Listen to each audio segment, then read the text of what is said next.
All right. Hey, when I hit record, does it do a thing on your thing that says that it's recording too, or is it just me? Like I can secretly record? No, it's recording. It tells you?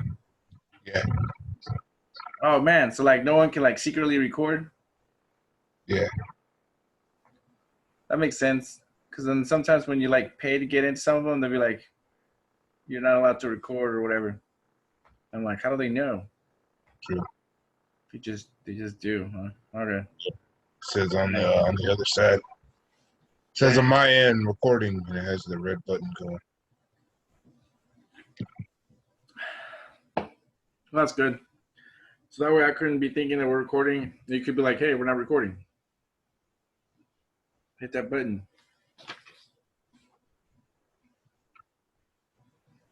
How's the lighting? All right.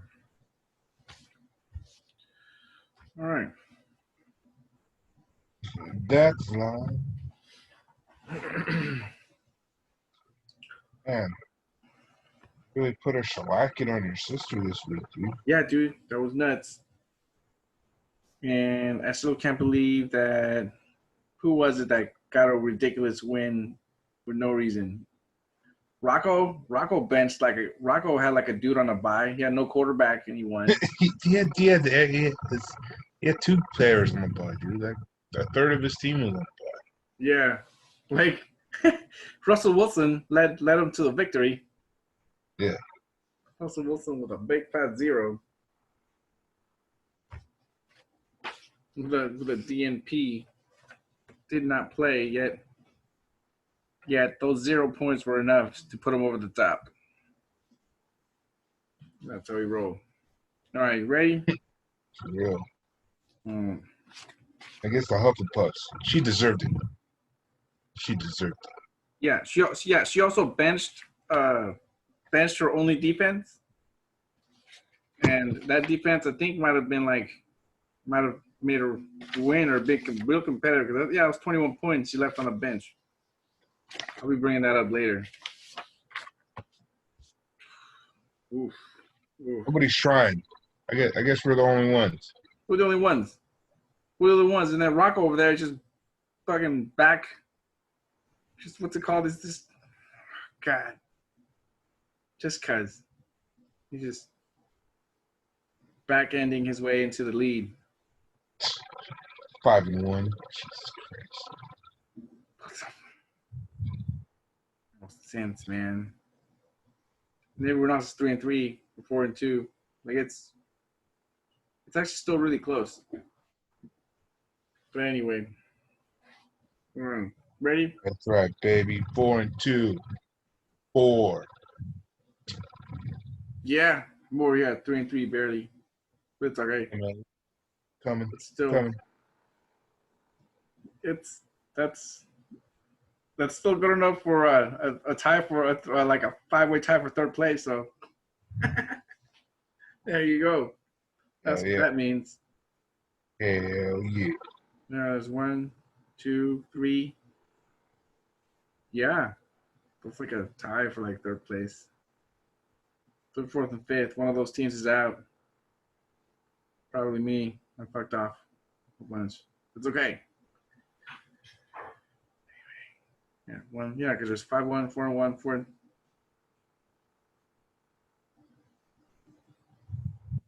Wait, Oysters should be. Yeah, I was about to say, why is there a 4-1? He didn't get no bye. Yeah, wait a minute. That dude should be It should be 4-2. Yeah, that's what I'm. My bad. That's what I meant. I'll just make sure to actually make that correction on the video. That's just there for mostly notes. I don't actually expect to say it, but maybe I should. The 5-1 King Trolls. The inexplicable 5-1. I don't know. I did it with points. All right, here we go. Ready? All right, we're gonna start in 3, 2, 1. Welcome. It is week 6 Revolution, the Ruben Yanez Fantasy Football League. We're gonna start off per usual the week 6 scores. Now I'm gonna start off with the one and only the Stack King Trolls, who are currently leading the entire league with a 5-1 record.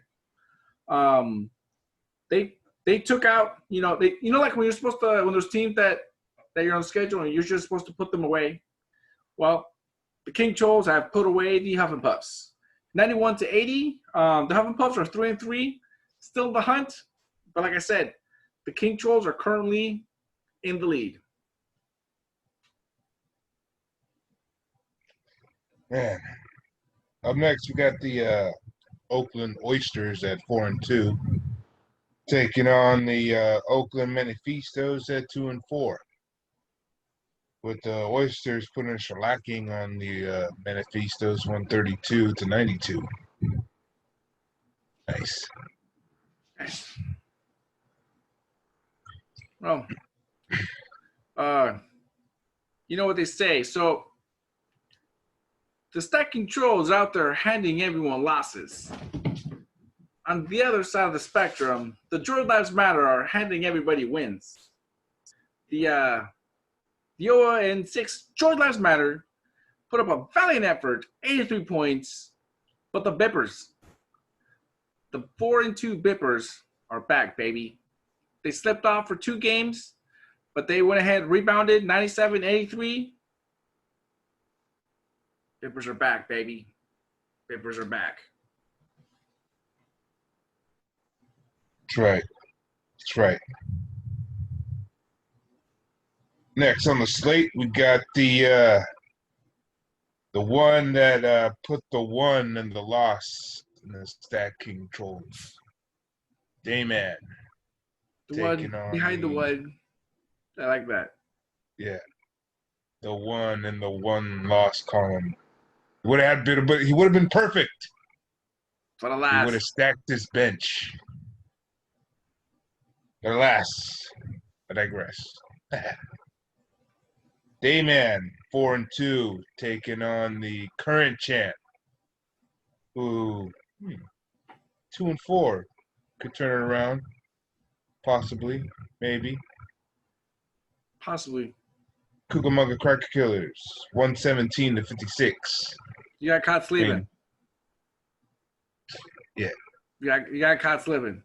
He got cut slipping major. Some of us woke up at about 9:42. Send lineups. But hey, as long as you do it. Cocker Hillis, get ready next week. Right, man. Now it's the time. We're getting deep in the season. We're almost getting to the halfway point. Yeah, we're getting there. We're about 2 weeks away, baby. It's true. What else is true is that the 3-3 Alfredo Pollos are managing to make the season still very interesting. I gotta be honest with you. The opponents were the Flying Graysons, but I think I'm being haunted by my own saying of, here we go, fire and ice, because that is exactly what the Pollos are giving us. They're either scoring nothing and got like 50, 60 points, or we're out here scoring about 50, 172 in this case. Because I got to tell you, that those are 3 big wins and 3 gigantic losses. For the last 3-3, the season has not slipped away. The Flying Graysons, 2-4. Put up 100 points. That's a lot of points. But it's less than 172. And I got to say, I still say it's still anyone's game. Remember, we're barely almost getting ready to go into the halfway point of the season.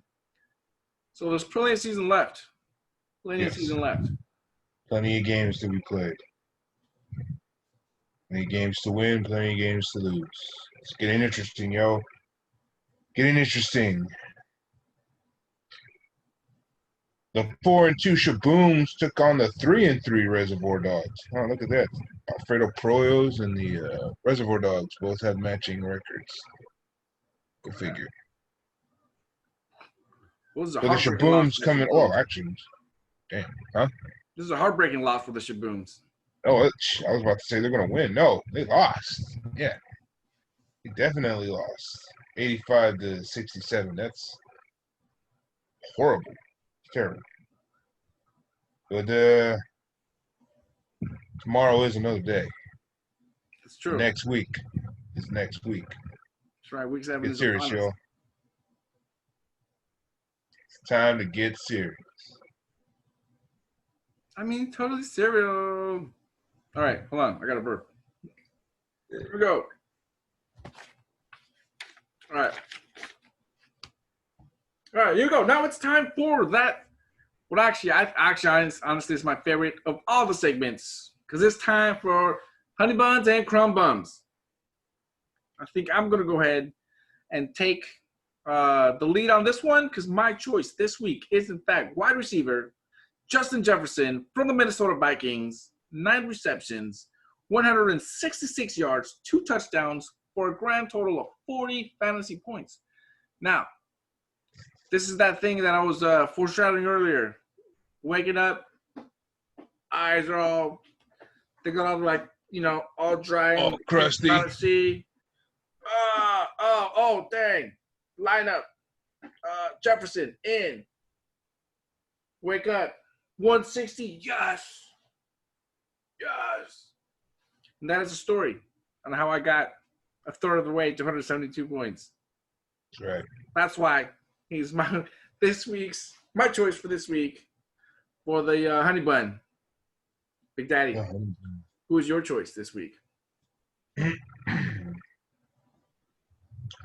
Going back to the Stack King Trolls, it's the running back, Derrick Henry from Tennessee.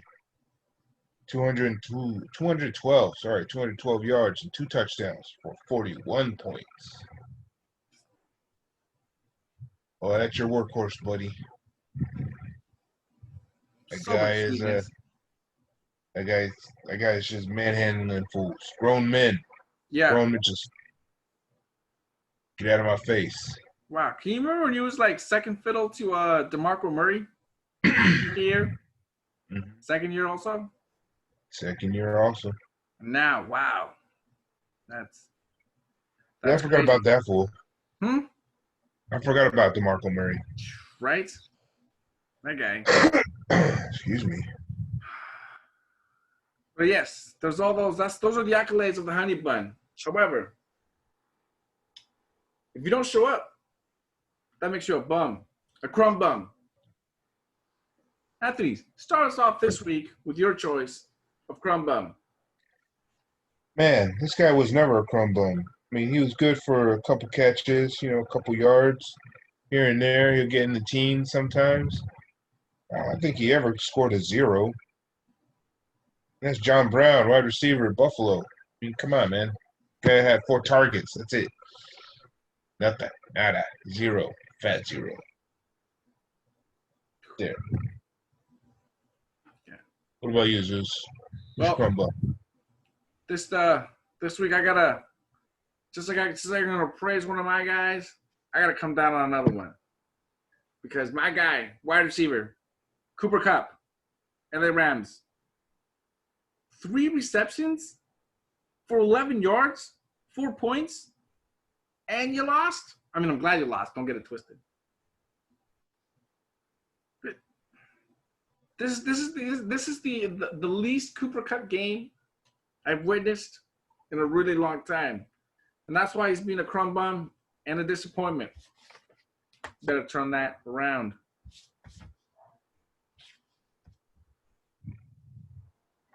Nice. Hold on.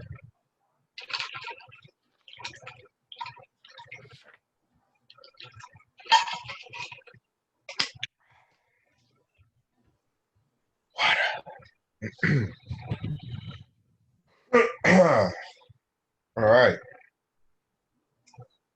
Next, it's everybody's favorite segment. I personally enjoy it because it gives us a chance to make fun of everybody on the league, and you end up falling asleep on these people who are on your bench.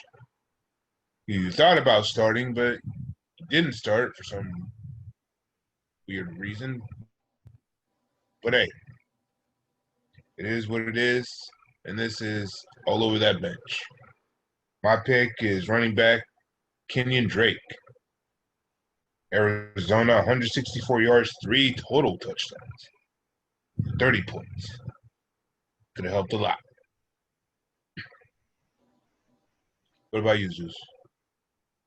Hold on, my bad. You know why I fucked up? I didn't write down who owned them, so we can tell them that they fucked up. Oh, that's a Cucamonga Cracker Killers. Oh, you better tell them again, then. Oh yeah. Oh, we're restarting. We're restarting that segment. Oh yeah. Let's get it understood. Oh yeah. Oh yeah. Kenyon Drake. Yeah, there's your 50 points, your 60 points right there, buddy. Right, his running Definitely backs, whooped right? my Like ass. his entire bench, dude. It should be his entire bench. Yeah, he would have definitely whooped my ass this week. He would have started certain people. Oh yeah. Oh yeah. Here you go. All right, up next, it's everyone's favorite segment. Gives us a chance to make fun of everybody in the league. It's true. Because we end up looking at our bench, wonder if we should start that player, but not starting him because we don't like the matchup for whatever weird reason. But anyways, it's all over that bench. This week, I chose Kenyon Drake, who was all over that Cucamonga's Cracker Killers bench. Could have helped a lot. Could have won you. Could have won you the game, but it did not. 164 yards, 3 total touchdowns, 30 points. Along with Kyler Murray. Oh, man. Oh, man. But anyways, all over that bench. All over your bench. Zeus. Who's all over that bench for you? Man, this week I've chosen, and I feel like this time I almost didn't have a choice. I had to choose this one. And I'm going to tell you why. The Tampa Bay, the entirety of the defense and special teams, they went ahead and scored a touchdown. They got 2 interceptions. They allowed only 10 points. In fantasy land, that equates to 21 points for the defense. And the Huffman Pups did not start this defense.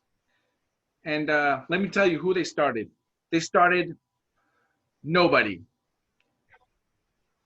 This is the truest all over the bench I've ever witnessed in my entire life. Tampa Bay, 21 points, all over that bench. But I could probably see her understanding. No, I can see that all the time. They've been getting scored on, and I will. You know what? Okay, you know what? And it was against I'm gonna Aaron Rodgers totally and leave this in. This Aaron will not be Jones. edited out because listen, there have been multiple occasions where I have won by 2 or 3 points because I benched the defense and decided to actually put out nobody. Because sometimes the defense is a liability. You've seen it. You've seen it. You've seen those negative sixes, negative sevens, and you start off with 10. That's like a 17-point swing. Hell yeah! And sometimes it gets worse. But this wasn't one of those times. This time it did not work, and those 21 points stayed on that bench. Yeah, I mean she didn't like the matchup. It was against Aaron Rodgers and Aaron Jones. I mean, she would have thought they were going to get scored on a whole bunch of times. She didn't think they were going to stifle Green Bay to 10 points. I thought they were going to get scored on. But then, Damn, all over that bench. You know, it's like they always say, like the difference between the best team and the smallest team is that small. It's that small. Speaking of small, speaking of big, it doesn't matter how big the contribution was because nobody picked these guys, and thus these motherfuckers helped nobody. I'm gonna start this off. Tight end, Adam Shaheen, Miami Dolphins. He is. I don't know who this dude is. That's why I picked him because I have no idea.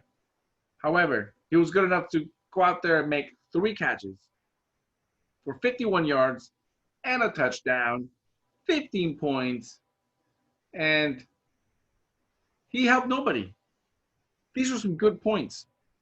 And Miami put up like 40. And one of those touchdowns was to this guy. Yeah. Yeah.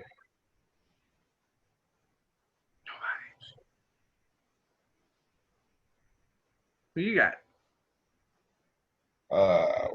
Rashard Higgins, wide receiver, Cleveland Browns.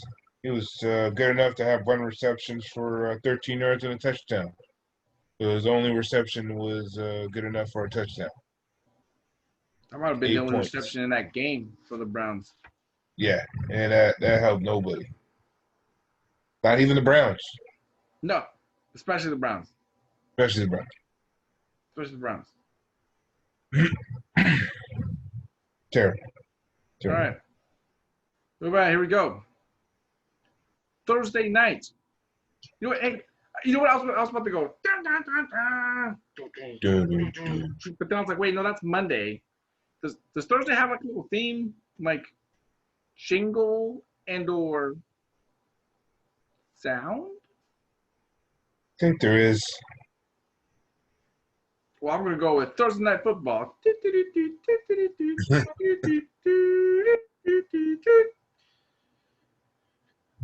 How about we just do the old general, Fox Sports. All right. This week, Thursday nights, battle of the shit. We have the crappy 1-5 New York Giants traveling to the slightly less crappy because they've played less games, 1-4 Philadelphia Eagles. This game is so shitty that it is unpredictable. This is what we know. We know that the Eagles are favored by 5 points, and the over-under on this is 45.5 points. And all I can say is, last time I checked, the New York Giants. So it was Saquon Barkley, but because it was Saquon Barkley, I feel like the entire New York Giants organization tore the ACL, so they're done. So they got nothing. Philadelphia, they beat San Francisco, which fine. And I don't see where 45 points are coming from. But I think that's a trap. And I'm gonna tell you why. I don't know. I think I've been wrong several times where I've been going like this. So I'm gonna go the complete other way. I think they will put up 45.5 points. I think it's going on. I think this is gonna be the super shit bowl, mid-season edition. And I think the Giants are gonna win this. I think the Giants are gonna win this just so that it makes the NFC even worse. Because that way they'll both be 2-5? No. No, 2-4. You have a 2-5 and a 1-5. Yeah.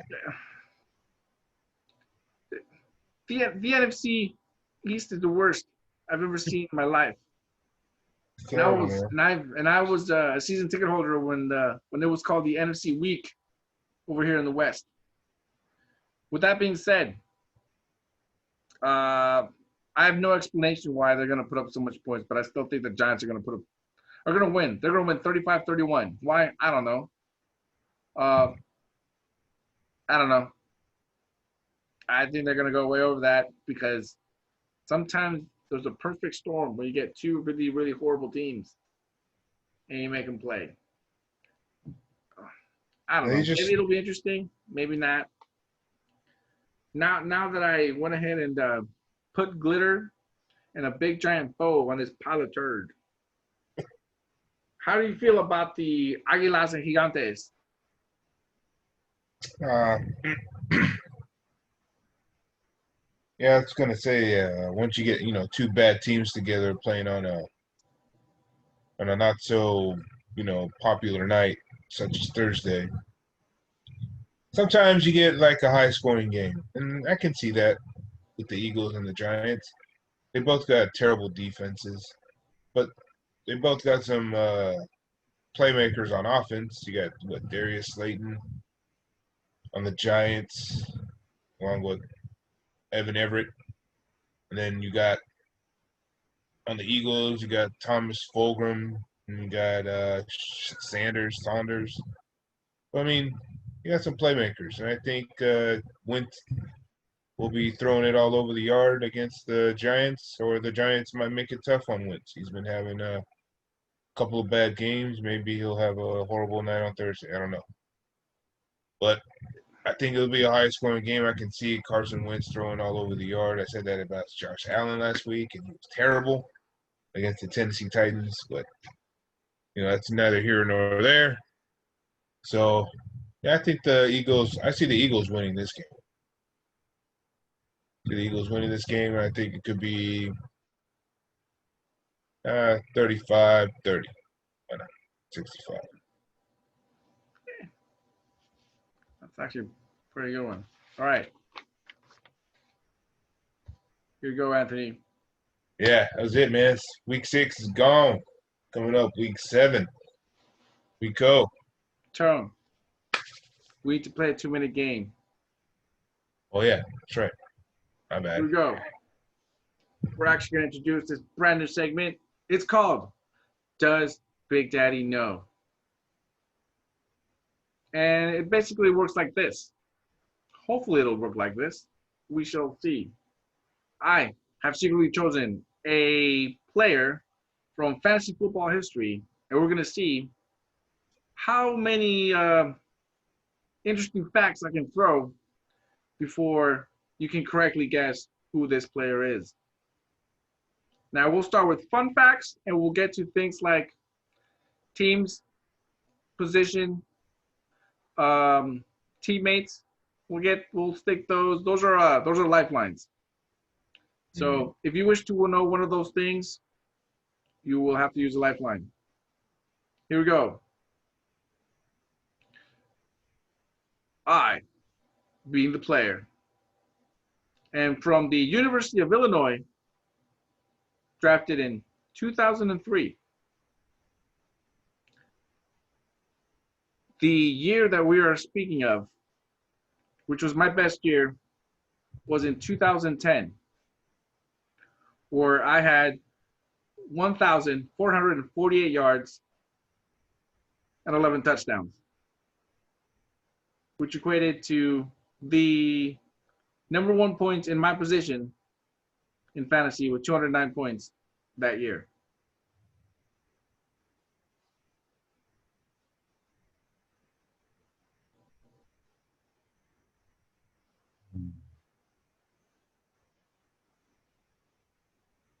Would you like to use a lifeline? Sure. What team? The Denver Broncos.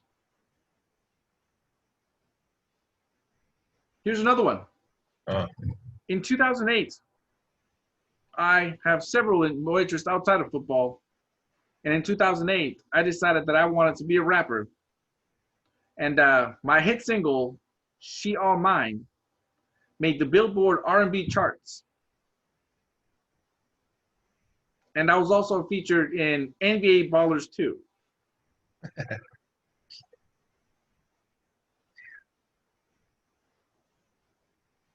Denver Broncos. 3 drafted.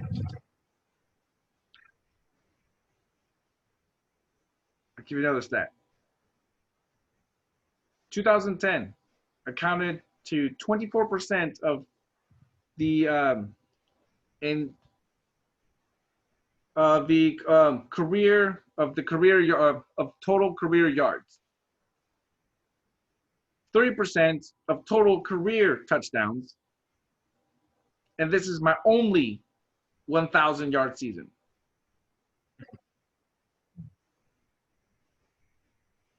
You didn't mention the position, huh? Correct. Would you like that lifeline? I do. I would. I am a wide receiver. Wide receiver, 2010.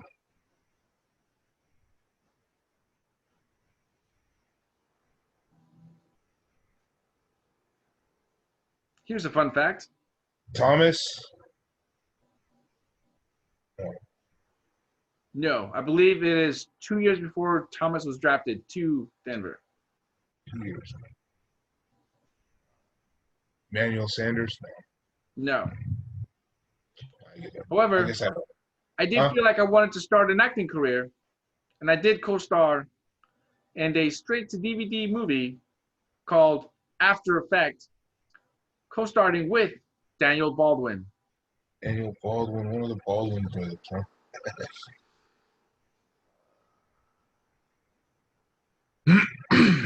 2010 wide receiver, Denver Broncos.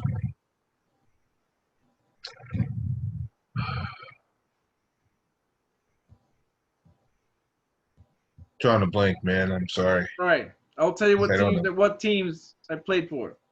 All right. San Francisco, Washington, Denver, St. Louis, New England, back to San Francisco. Oh. It's there. It's there. No, it's not.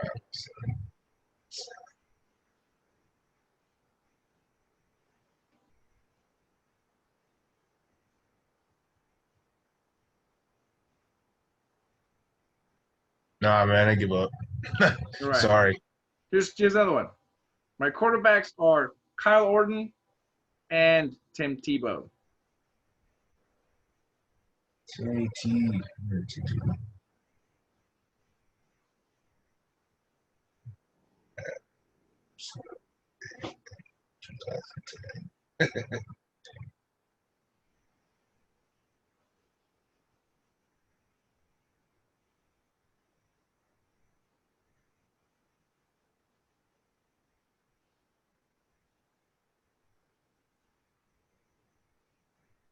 Initials are BL. Oh, no way. BL Brendan Lloyd. Yes. Brendan Lloyd. There you go, Brendan Lloyd. Man, that was holy shit. That was I had to dig deep. Hey. Yeah, BL Brendan Lloyd. Oh man. Yeah, he was good for a while. Yeah, he was good that year. I looked it up. He played for San Francisco for 3 years, did nothing. Washington, 2 years, did nothing. Denver did nothing in the first year. Second year, he decided that he wanted to ball out with the most points as a wide receiver. It was the only year that he was all pro, that he made the Pro Bowl. He led in receiving. He had one rush for negative 18 yards. Nice. Brendan. Wow. Yeah, dude, I was like thinking, I was like, no, fucking, it was like nothing. I couldn't think of anything. I totally forgot about Brendan Lloyd, man. Wow. Yeah, I figured he might have worked since he was in the area twice, it looks like. And he played with New England 1 year. True. Yeah. Oh, man. What's I thinking about?